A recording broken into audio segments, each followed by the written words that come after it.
Unstoppable kick-ass confidence. Are you ready?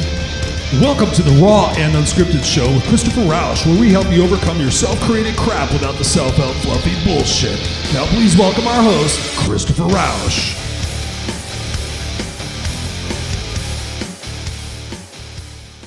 Hey guys, welcome back to another episode of Raw and Unscripted with yours truly, Christoper Rausch, the place where I help you overcome your self-created crap without the self-help fluffy bullshit. And on today's episode, we're going to be talking about one of the subjects that you brought up in the Raw and Unscripted Facebook group page, and we want to talk about today about self-worth. A lot of what I talk about here on the podcast is all about self-confidence, and within self-confidence, obviously, something super important is how we determine our self-worth, how we feel our self-worth is. And most importantly, one of the questions that I've asked my coaching clients over the years that has really impacted them, because it impacted me when I had to ask it to myself, is, do I feel as though I deserve happiness? Do I feel that I deserve success? Do I feel that I deserve to be in a great relationship? Do I feel like I deserve to have a great job? Do I feel like I deserve to be able to conquer my fears and go after my goals? In today's episode, we're going to be talking about self-worth, and most importantly, what you can start doing today to change your mindset and to develop some habits and some opportunities for you to grow that self-worth starting right now. Now, this is a 20 to 30-minute podcast, so I'm obviously not going to change everything about your life. But what I want to do today is give you a background into some of the ways that our self-worth gets fucked up from the people in our lives when we're really super young. You're going to understand this. You're going to probably resonate with a lot of this. But most importantly, I want to give you some strategies and things you can do today that are part of the 1% rule. If you guys have been listening to all the previous shows, you've heard me talk about the 1% rule. And it's so super critical because it's what enables us to take those steps moment by moment, hour by hour, day by day, week by week, month by month, in order to really truly become unstoppable. It's not going to happen overnight. It's not going to be this aha and all of a sudden you're just going to be it. It takes time, and I want you to commit to this because it's going to be continuing to evolve over the next couple of shows. Obviously the next, 100 shows. It's all about creating your unstoppable confidence to live a kick-ass life. So let's really think about it. Where does our self-worth start? A lot of what I've learned in my life is a lot of the shit that happens in our life happens between the ages of 0 and 5, right? 0 when we're first born, and about 5 or 6 years old. If you look at the studies, that basically all sorts that. What happens is we're actually born way too early. Our brain, because we have to get through the birth canal, our emotional intelligence has not yet formed. So that's super critical for you to understand. A lot of this stuff that you think and you feel are beliefs and conditioning that happen when we were much too young to even fend for ourselves and know what's right or what's wrong.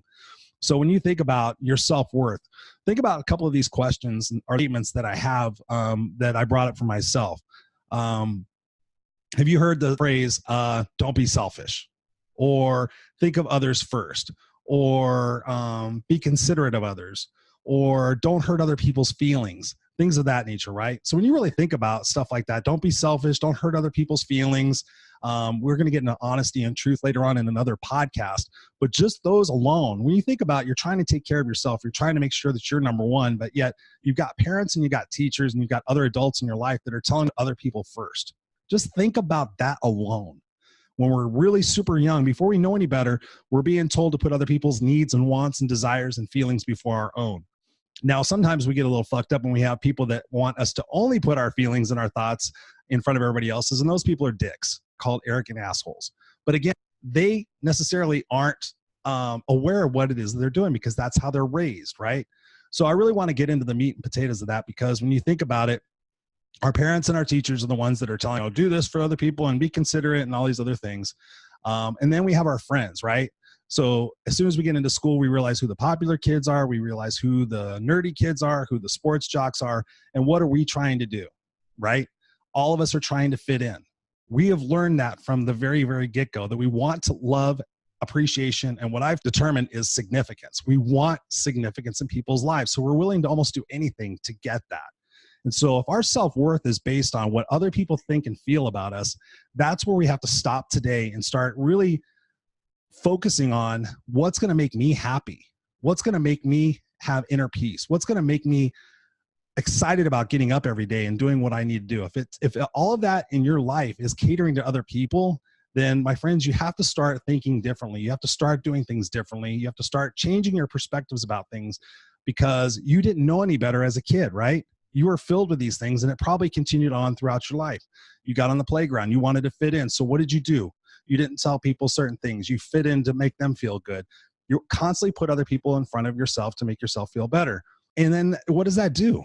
That leads a lifetime of regret. That leaves a lifetime of situations where you just don't feel your best, right? We want to be loved and accepted. We want to be fit in. But today's show, we're going to talk about how that you can do it without necessarily having to give up your niceness also. And one of the first things we have to talk about is things are happening for me and not to me. And when you think about those things, the number one piece of advice I have to give you right away is to stop blaming everybody else and their brother for your shit, right? When I started the podcast, I said what? Helping people overcome their self-created crap without the self-help fluffy bullshit. A lot of this stuff is self-created, right? We can't continue to blame our brothers and our sisters and our parents and our teachers and our priests and our uncles and our friend Bobby from the first grade for why we're fucked up today. We have to accept responsibility, right? So number one, things are happening for me and not to me, because that blends right into the victim or victor mindset. Now, I've met a lot of people who are awesome people. They don't put themselves first. They're still victors, but they still have that part of that victim mindset where they feel like they have to make everybody else like them. They have to make them feel like they something. They have to get their significance and their approval from that. So first and foremost, you have to think of things as happening for you and not to you. And like I said on my last episode, we were talking about, actually episode number 3, when we were talking about my life and my story, I did everything for my mom. I was there trying to be everything for her. It was a codependent relationship. But until that day when I decided I had enough and I had to put myself first, I didn't have any self-worth, right? I was just constantly doing things for her, trying to make her happy, just trying to fit in and survive, which is a shitty way of living, honestly. So when you think about that, I had to start reframing my mind, because when you look at my life and you look at everything in it, it's easy for me to blame my biological father who took off before I was even born. It's easier for me to blame my sister who took off when I was 9 years old, left me with a psychotic mom, and then eventually to become homeless. I could easily blame all sorts of people. I could blame my mom. I could blame myself. But quite honestly, when I just took a look inside and said, I have to be the one that's responsible for changing these belief systems.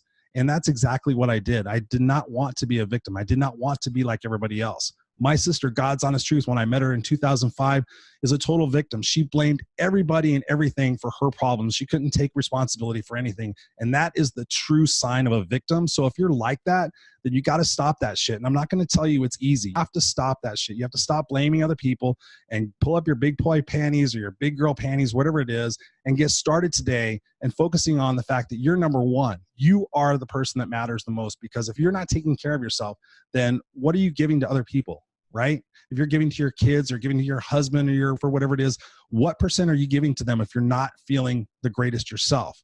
So in order to have self-worth, you have to stop blaming people. You have to stop looking at things as though they're happening to you and that they're happening for you, right? Okay. So once you have that, then you can sit there and decide, okay, what was all this shit mean?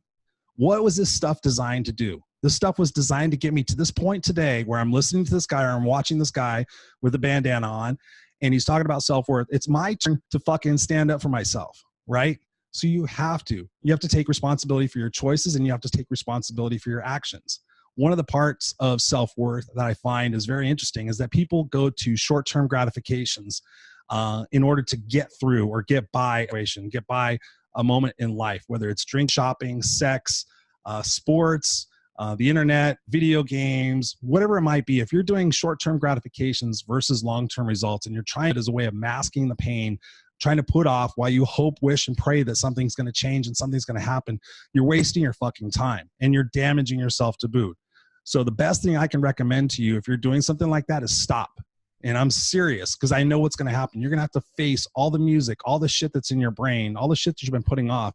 You're going to have to face that, and you're going to have to tackle it piece by piece. I'm not asking you to tackle it all at once. What I'm saying is incorporate the 1% rule.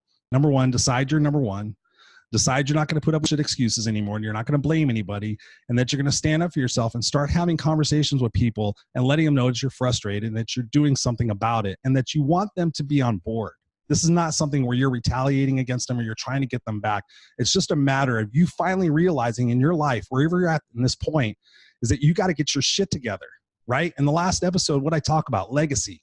I talked about creating a eulogy that you can read that brings tears to your fucking face that you're proud of. Now, if you wrote your eulogy right now, or if you died today and you thought about who's going to come to your funeral tomorrow, and what would they say? Would they say, oh, Rebecca was amazing. She stood up for herself. She went through a lot of crap in her life and she finally got her shit together and she was such an amazing, bright person and she gave to so many other people, but she didn't give herself up? Or do you want to be known as, oh, poor Rebecca, you know, she sat at home eating bonbons, watching the Maury Povich show, just waiting and hoping and worrying and praying and wishing that life was going to change, and it never did. And she ate herself into oblivion and died of a heart attack at 42 years old. What do you want? You have to write the ending of your story. So if you haven't listened to episode 4, I believe it is, you have to, because that's where this show is continuing on from. So once you have a legacy, once you have what it is that you want in your life, start working backwards from that and start looking at the choices and the decisions of the things that you're making today. Is that contributing to that, or is that pushing yourself further? In the last episode, I also taught an amazing question that I want you to put on your bathroom mirror, put it in your car, put it every fucking where, and just say, is this getting me closer or further from my stated objectives and goals? Is this bite of food? Is this drink? Is this cigarette? Is this, adulterous affair? Whatever it fucking might be, is this getting me closer or further away from my stated goals and objectives? So if you have not written your eulogy, I don't want you to really listen to this, because you have to write that, because then you have a picture, you have a frame of mind, you have a place to go. If you're sitting there saying, oh, I'm going to do that later, I want to see what he says about this one, I want to see what he says about that one, that's not going to get you to where you need to go, because thinking about it up here is bullshit. Trust me. Take pen to paper, take an hour, take 2 hours. I don't know, take fucking 20 minutes for the next 5 days, whatever you need to do, but write your eulogy and write it out to a point where you're absolutely fucking excited about making that happen. Because then you can dive into this and you'll have more energy, you'll have more confidence, and you'll have more skin in the game to make it happen. If it's just something that's in your brain, that's something that's easily excusable or replaceable, or it's not real. I'm just making that fucking clear to you guys, because I've done that too. I've read a book and go, oh, I'll go back and read and do the exercises later. Well, the difference is between doing the exercises now and doing the exercises later is I could tell you, God's honest fucking truth, that 99% of the time I don't go back and do the exercises. So what I've learned is I have to stop and do them right then. Why avoid it? What am I waiting for?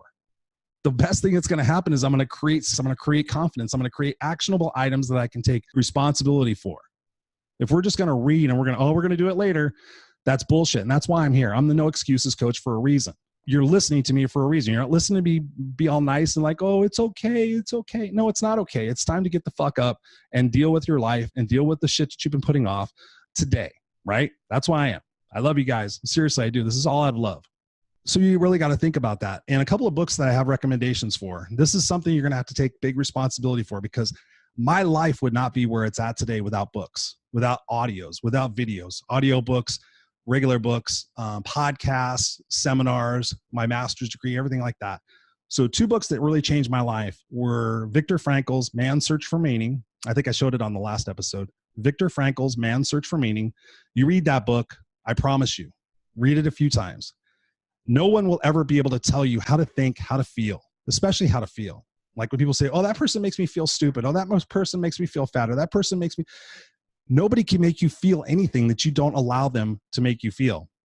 So read that book, number 1.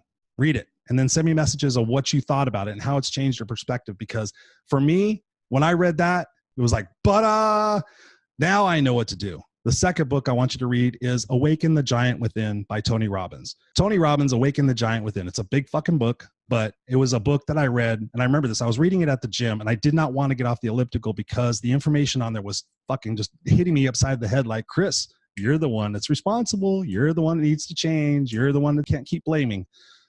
Read those 2 books.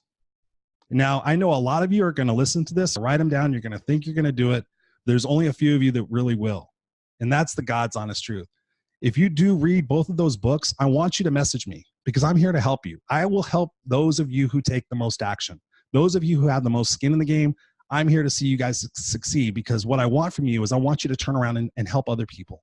And I want to create a movement. If you guys listen to the first couple of podcasts, this is not just a podcast. This is a movement, because I really, really want to impact people. I want, whether it's 20 people, 30 people, 3 million people, the entire world, fuck yeah, oh yeah. But right now I'm trying to impact you. When you guys are listening to my voice right now or watching me, The point is to impact you. So read those 2 books and take action. Another one of the huge exercises, and you might have heard me talk about it also, is the 5 people you're around the most. Super, super important. I want you to just take a list, write the 5 people you're around the most, and write next to them, positive or negative. If you have 3/4 of that list that are negative, how can you expect to have great self-worth? How can you expect to have great self-confidence? How can you expect to wake up every day and be excited? You need those people to be positive. You need those people to hold you accountable. You need those people to love you for who you are, that allow you to be who you are. Otherwise, you're going to be living in this limited set. You're going to be existing instead of living, right? You're going to be wake up playing the someday game. Oh, maybe someday when this person's nicer, maybe someday when this person has this, they'll be nicer to me and then I'll get mine. Hoping, wishing, praying, all that other shit is not going to work. If you want to build your self-worth and you want to build your self-confidence and you want to have a kick-ass life and you want to be unstoppable and you want to get the things that you deserve, you have to be around the right people. Do I make myself clear? Another thing you can start doing is writing down affirmations. Now, for example, when I was just coming out of back surgery and I was sitting there thinking about, okay, what can I do to heal myself? And so I created this affirmation. I love this thing. Everything is like, I'm in the process of. So for me, it was that I am in the process of healing and getting stronger. I am in the process of healing and getting stronger. I said that over to myself time and time again, whether it was out loud or on my walks or before I went to bed. I'm in the process of healing and getting stronger. And I would feel my body moving. I would feel energy in my body, because studies do show that you can think your mind to be healthy. You can think your mind to be different. Have you ever had a bad dream? Now, I know all of you guys watching or listening to this, bad dream, right? So what happens when you wake up? You don't know the difference between real reality and perceived reality. So when you say these affirmations over and over again, it's like programming your mind. I'm in the process of gaining my self-confidence and putting myself first. I'm in the process of gaining my self-confidence and putting myself first. I'm in the process of not letting other people drag me down. I'm in the process of not letting other people drag me down. Just keep saying those over and over again and believe them. Affirmations are awesome. You know, with your legacy and your affirmations, those are small things that you can begin doing every day that don't cost you anything, in addition to reading books, in addition to taking responsibility for your actions and your choices, in addition to setting goals for yourself to become healthier, both physically and mentally. We talked about that before. Another thing you can do, whether you have the money or you don't, is to get mentors, get coaches, get people who are going to hold you accountable. There's support groups on Facebook. If you're going through something and you need help, there's dozens and dozens of support groups on Facebook. Get involved in them. Start being vulnerable. Start sharing your story and start asking for help. Sitting there in the victim mindset, hoping, wishing, and praying, oh, I hope somebody helps me, and oh, maybe if I feel sorry enough for myself, other people will feel sorry for me and they'll help me out. I can't stand those fucking people. It pisses me off. Now, I understand it at the get-go, but if I start working with somebody and they still have that poor me, everything's bad, see you later. That's what I did to my sister. She could not get over the fact. She could not. She thought she was fired from her job because of everybody at work was after to get to her. Get on fucking medication. You know, go take CBD oil. Go exercise. Go read a bunch of fucking books. Go get spiritual. Go do something and take responsibility for your actions. Like I said before, you cannot continue to blame other people and expect this life with unstoppable confidence and a feeling of, fuck yeah, I got control of this, right? I can easily blame all sorts of people, but I'm not. Every situation that happens to me happens for me so that I can feel like, what do I have to do? And that's why I got the tattoo on my arm. The tattoo, in case you're not watching this, says, what doesn't kill me only makes me stronger. What doesn't kill me only makes me stronger. I had to put that on my arm. That's how committed I am to this. So I've had situations over the last 4 years where I've had to look at that and go, Chris, those are your words. That's your advice. You better fucking take it. Don't be a puss. Now, I say also, you get a one-day pity party. Shit comes up and just stuff goes sideways. If you want to drink, eat, smoke, do whatever, masturbate in a fucking bathroom, just don't get caught, whatever it might be that's going to make you feel better, you get a one-day pity party. But then you wake up and you ask yourself the simple question. Here's another tip. Write it down. Am I part of the problem or am I part of the solution? You're going to hear me say this over and over and over again. I don't care if I'm repeating myself. It's fucking truth. Am I part of the solution or am I part of the problem? And if you think bitching about it, if you think about maybe writing a few things down every once in a while is part of the solution, you're stupid. I'm just going to tell you right now, you're stupid. And you need to hear that, right? Take responsibility for your actions. If you're in a dead-end situation and you have nowhere to go, then start figuring out where you need to go. Even if you have to make huge sacrifices in your life, Because let me ask you something. Are you a parent, like a mom, dad? Are you living a life and you're taking care of other people? Are you setting the example? I just helped somebody the other day. They were going through a situation where their ex was bothering them. And I simply asked her, are you setting the example for your daughter that you want for when she's in this situation? Is she going to take care of men this way? Or is she going to stand the fuck up and go, no? Now I'm telling you, I'd rather live in my car. I'd rather live in my car, have a gym membership, and take care of myself that way than be in a house where I'm afraid I'm going to get beat. I'm afraid I'm not going to be able to do what I want to do. I'm not going to be able to live my life. I would rather go live in a motel. I would rather rent a room from somebody. I'd rather go buy a van and live down by the river and call myself a motivational speaker. You're going to have to make sacrifices in this. It's not going to be easy. It's like, oh, I really don't want to give that up. And I really don't want to do that. And oh my God, what do you want the most? You can have anything you want. You just can't have everything you want. I can't remember who quoted that, but you just think about that. So all of this is meant to be happening for you, but up to you whether or not you're going to decide that your self-worth is more important than other people. It really is. I want to think about another aspect of all of this. Mistakes, failures, right? Again, happening for us. When we think about, oh, I tried to break up with this person, or I tried to be on a relationship of my own, but it didn't work. I hear people say that all the time. Well, I tried it, but it didn't work. How hard did you try it? Did you try it like somebody who had a gun to your head? Did you try it like your life was meant for it? Mistakes and failures are all designed to make us stronger. And I always thought that life would get easier as I got older, but it doesn't. And as soon as I've been working on that perception and that perspective to change my attitude that life is not going to get easier. It's going to continue to be tough, and I have to stay resilient. I can't get to a point where I can get comfortable. I can't get to a point where I say I've made it, because God knows what's going to happen. Anything can happen. Things can change overnight. I literally could have an airplane hit the house. I could literally have an earthquake right now. All sorts of things can change, but what's inside my heart? Is it a resiliency? Is it an unstoppableness that if shit went to hell right now, I'd still figure it out and it wouldn't compromise who I am? Yeah, because I've developed that inner strength, that unstoppable belief. Now, we get to say that we only get to live once, right? But we only die once. We only get to die once. We live every day. Now, the choice is yours. Are you living or are you existing? Are you listening to this feeling like you want to cry, feeling like you're desperate, you're isolated? Are you listening to this thinking that you have no place to go? Are you listening to this and you're thinking that you're paralyzed? Are you listening to this and thinking that I'm tired of being silent? Are you listening to this and feeling frustrated or sad or lonely? All those different things. If any of those words are getting to you and kind of just like, oh, ow, ow, yeah, kind of about that, then the only thing that's going to change, the only thing that has to change is your belief and your mindset that you're no longer going to be a victim, that you're going to stop blaming people, that you're going to create a legacy that you're proud of, and you're going to spend time every single day working toward it. 1% rule. If you're out of shape, walk a block. Tomorrow, walk a block and a quarter. The next day, walk a block and a half. 2 months from now, ooh, I'm walking 2 miles. 3 months from now, ooh, I enter a 5K. 12 months from now, I'm running a fucking marathon. Everything is possible. It's just how bad do you want it? And do you have the right people around you? So again, who are the people around you? If they tell you it's stupid that you're going to do this, you need new fucking people. I don't care. It's tough. Yeah, it sucks. You may have been in a relationship for 30 years. Time to say sayonara. Life is that short. I really want to get that to you. Let me know what I can do. I can't predict your feelings or emotions or things that are going to come to you out of this. So we have the group, Raw and Unscripted. It's a Facebook group. Send me a private message on Facebook if we're friends there, or you can send me an email, Christoper@ChristopherRausch.com, RAUSCH. Send me an email, ChristopherRausch.com. You can sign up. You can become a part of the newsletter.